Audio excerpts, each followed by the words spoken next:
حاضرین مجلس، یہ عادت باری تعالیٰ ہے، اللہ جس کو جتنا بڑا مقام دیتا ہے اس کو پھر آزمائش کی اتنی بڑی راہ سے بھی گزارتا ہے۔ یاری تیری سونا پر ازمائشاں تیریاں اگ، سونا پرکھیاں جامدائے نال اگاں دے لگ۔ جس کو اللہ جتنا بڑا مقام دیتا ہے اس کو پھر آزمائش کی راہوں سے بھی گزرنا پڑتا ہے۔ آپ نبیوں کی زندگیوں کا مطالعہ کر کے دیکھ لیں، اگر ان کے سروں پر نبوت کے تاج ہیں تو میرے مالک نے انہیں آزمایا کس قدر۔ اللہ کے نبی ہیں حضرت ایوب علیہ السلام، آپ کی معیشت بڑی مضبوط تھی، 40,000 بکریوں کا ریوڑ تھا، 40 باغ تھے، 400 غلام تھا، اور اللہ نے چاند جیسے 12 بیٹے بھی عطا کیے۔ اللہ نے فرشتے کو بھیج دیا کہ جاؤ میرے نبی سے کہو کہ آزمائش کے لیے تیار ہو جاؤ، تو آپ فرما دیں کہ میں آنے والی ہر آزمائش پہ صبر کروں گا۔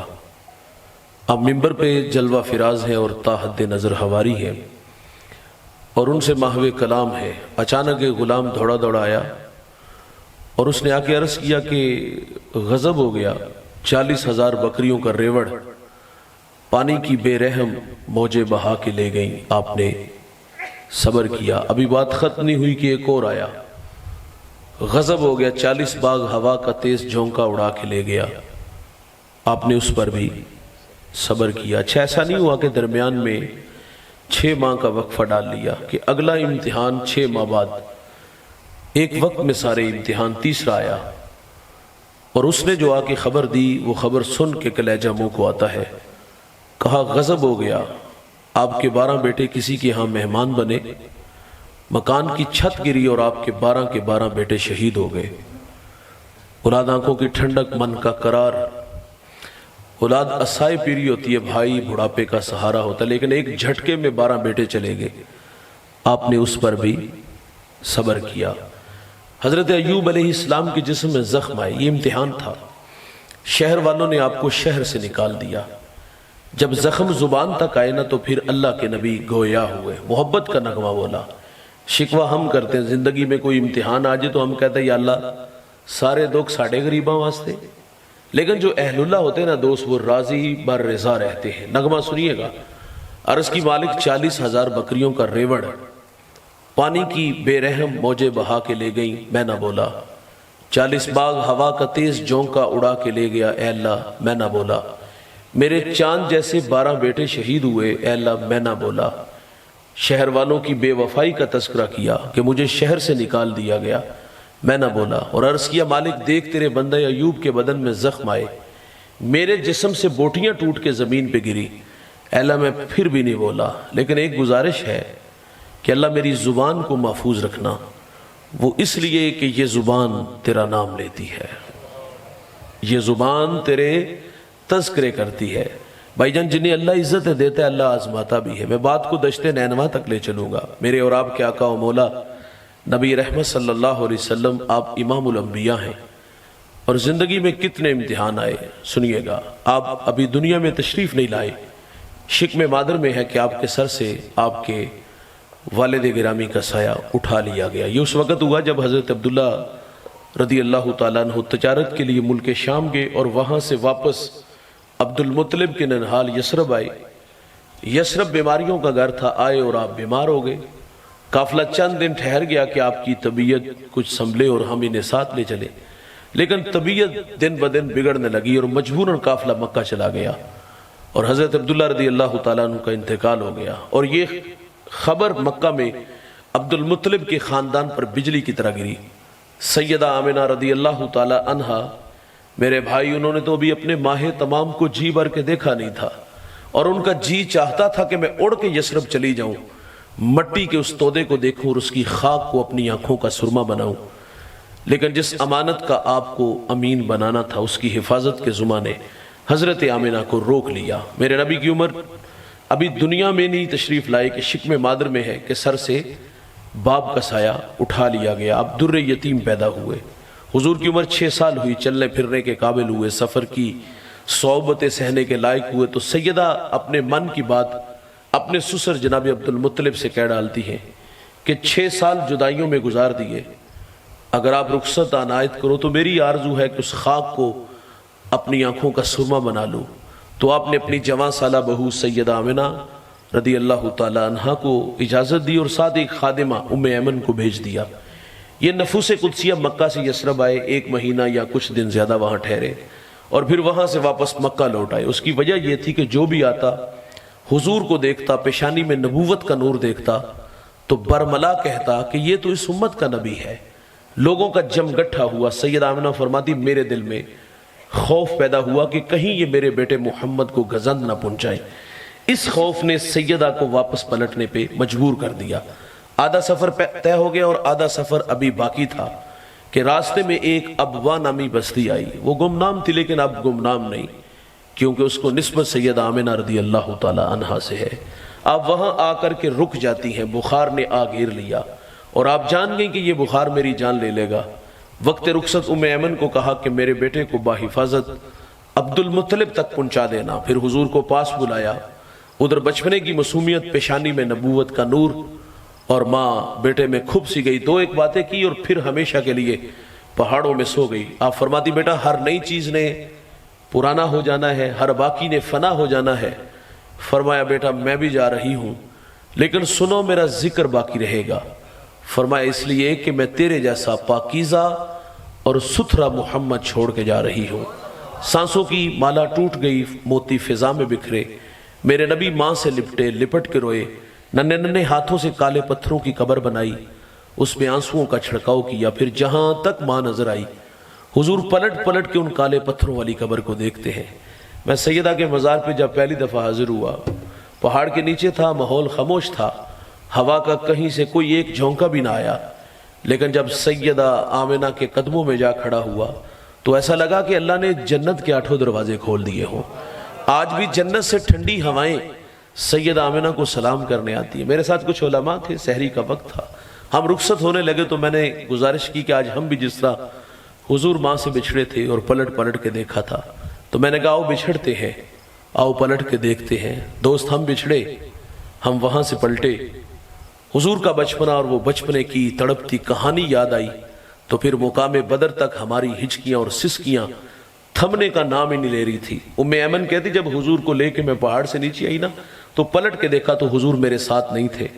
آپ فرماتی میں دوبارہ پھر جلدی سے پہاڑ پہ چڑھی تو میری آنکھیں کیا دیکھتی ہیں، حضور ماں کے سرانے کھڑے ہیں اور وہاں کھڑے ہو کر کہہ رہے تھے امی جی آپ تو جانتے ہو نا کہ میرا اس دنیا میں آپ کے سوا کوئی بھی نہیں ہے۔ ام ایمن کی جان نکل گئی، سینے سے لگا لیا۔ میرے نبی فرمایا کرتے تھے ام ایمن میری ماں کے بعد میری ماں لگتی ہے۔ 6 سال کی عمر میں ابوا کے ٹیلے پہ ماں خاموش ہے، پھر کفالت کا ذمہ آپ کے مہربان دادا جان نے اٹھا لیا۔ دادا نے بڑی محبت دی، کھانا کھاتے ساتھ بٹھاتے ہیں، سوتے ہیں تو پہلو میں لٹا لیتے ہیں۔ ذل کعبہ عبد المطلب کی مسند بچتی تھی، بیٹوں کو ضرورت نہیں تھی وہاں بیٹھنے کی، لیکن حضور لاڈلے بڑے تھے، دادی کی مسند پر بیٹھ جاتے، بے پناہ محبت وصول ہوئی۔ میرے بھائی غم کی کہانی ٹوٹی نہیں، سیلاب تھما نہیں کہ 2 سال بعد آپ کے مہربان دادا جان کا بھی انتقال ہو گیا۔ راوی لکھتا ہے کہ جب مکے کے بازار سے عبد المطلب کا جنازہ اٹھا، آگے آگے جنازہ تھا اور پیچھے پیچھے میرے نبی کی عمر 8 سال تھی، اور مکے میں جب یہ جنازہ آگے جا رہا تھا اور پیچھے پیچھے رسول اللہ تھے، اور حضور اپنے دادے کی جدائی میں آنسو بہانے لگے۔ پھر کفالت کا ذمہ آپ کے چچا جناب ابو طالب نے اٹھا لیا۔ چچا نے بھی بڑی محبت دی، کھانا کھاتے ساتھ بٹھاتے ہیں، سوتے ہیں تو پہلو میں لٹا لیتے ہیں۔ زندگی میں امتحان اور آئے، عام الحزن آیا، وہ غم کا سال جس میں شفیق چچا اور آپ کی رفیقہ حیات حضرت خدیجہ کا انتقال ہو گیا۔ اس سال کا نام غم کا سال تھا، اور حضور گھر میں ہی لگ کے بیٹھ گئے، لیکن پھر کار نبوت کی ذمہ داریاں میرے نبی کو میدان عمل میں لے آتی ہیں۔ ہم نے قوم کے رویے پڑھے، حضور لا الہ کی دعوت دیتے ہیں، گڑے کھودتے ہیں، کانٹے بچھاتے ہیں، اجریاں پھینکتے ہیں، گلے میں رسی ڈال کے تو دیتے ہیں۔ کتنے دکھ ہیں جو مکہ والوں نے میرے رسول کو نہیں دیے۔ 3 سال شیب ابی طالب میں محصور رہے، سوشل بائیکاٹ ہوا، ماؤں کی چھاتیوں سے دودھ خشک ہو گیا، بچے بھوک کی وجہ سے روتے ہیں تو مائیں منہ پہ تھپڑ نہیں مارتی، بس اتنا کہتی ہے اگر تمہارے رونے کی آواز کافروں نے سنی تو وہ تمہارے نبی محمد کو تانے دیں گے۔ بچے خاموش ہو جاتے، صحابہ کہتے ہیں ہم نے پتے کھا کے گزارا کیا، چمڑے بھگو بھگو کر کے گزارا گیا۔ ایک صحابی کا بیان نظروں سے گزرا، آپ فرماتے اتنی شدت کی ایک دن بھوک لگی ہوئی تھی کہ ایک گیلی جگہ پاؤں آیا، نہ جانے وہ کیا تھا، اٹھایا کھا لیا، آج تک یہ خبر نہیں کہ وہ چیز ہے کیا تھی۔ ان راہوں پہ چلنے والوں کو آزمایا گیا، دکھوں سے دوچار ہونا پڑا۔ حضور طائف تشریف لے گئے، وہ پڑھے لکھے لوگ ہیں، میں انہیں بات سناتا ہوں، لیکن انہوں نے بھی دعوت کو مسترد کیا۔ حضور فرماتے میں آیا، میں نے تمہیں اپنی بات سنائی، تمہاری قسمت کہ اسے قبول نہیں کیا، مہربانی کرنا میرے آنے کی خبر مکہ کے لوگوں کو نہ دینا۔ انہوں نے کہا ہم تو اس کی تشہیر کریں گے۔ سنیے گا دوست، حضور طائف سے واپس تشریف لائے، طائف کا بازار ہے اور 2 رویا ستارے ہیں، اباش لڑکے ہیں اور ان کے ہاتھوں میں پتھر ہیں۔ میرے نبی فرماتے میں قدم اٹھاتا ہوں تو وہ میرے پاؤں پہ پتھر مارتے ہیں، مجھے درد ہوا اور میں درد کی شدت کی وجہ سے زمین پہ بیٹھ گیا۔ وہ آگے بڑھے، حضور کو کندھوں سے پکڑا، کھڑا کیا۔ حضور فرماتے میں دوسرا قدم اٹھاتا ہوں تو وہ میرے دوسرے پاؤں پہ پتھر مارتے ہیں۔ حضور کا بدن لہو لہان ہے۔ جوانوں، اس دین کی بنیادوں میں پیغمبر کا خون ہے۔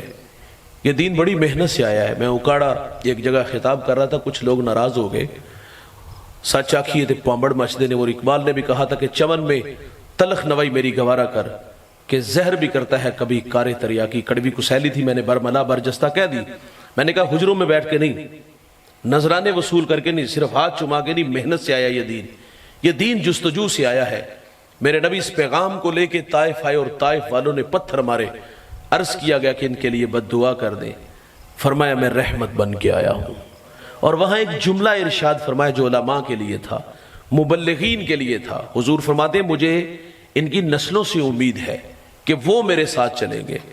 بعض کا جو نتائج ہوتے ہیں نا دوست، وہ آنے والی نسلوں پہ چھوڑے جاتے ہیں۔ ہم تو دل برداشتہ ہو جاتے ہیں نا، ظاہر ہے جس کی گھر نہیں چلتی، گھر مسجد میں تو چلتی ہے، اور ہم کہتے ہیں کہ ہمیں تو سجدے سے غرض ہے، یہاں نہیں تو وہاں صحیح، یہاں 134 میں نہیں تو سلار والا چلے جائیں گے، سلار والے کہیں ہم کہیں اور چلے جائیں گے۔ حضور کا یہ فرمان روشنی دیتا ہے کہ فرمایا کہ مجھے ان کی نسلوں سے امید ہے کہ وہ میرے ساتھ چلیں گے۔ اور آپ جانتے ہیں جب سندھ کے اندر نہید نامی بیٹی کے سار سے راجہ دہر کے گنڈوں نے دوپٹہ کھینچا تو اس نے یا علی الحجاج کہا۔ حجاج تاریخ کا کوئی قابل ذکر انسان نہیں، بہت بڑا بدماش ہے، اس کے ہاتھ ہزاروں لوگوں کے خون سے رنگے ہوئے ہیں۔ اس سماج کا بدماش آدمی کہتا ہے بہن میں حاضر، اور اس نے پھر اپنے بھتیجے، اپنے داماد جس کی عمر 17 سال ہے، اس کو یہاں بھیجا، اور وہ ہندوستان کے تخت و تاج کو رونتا ہوا یہاں آیا اور اس بیٹی کے سر پر عزت کی ردا رکھی، اور پھر وہ یہاں 4 سال گزار کے گیا تھا۔ مکران سے ملتان تک سفر کیا، اپنے کردار سے، اخلاق سے، گفتار سے 1 لاکھ انسانوں کو محمد عربی کا غلام بنا گیا۔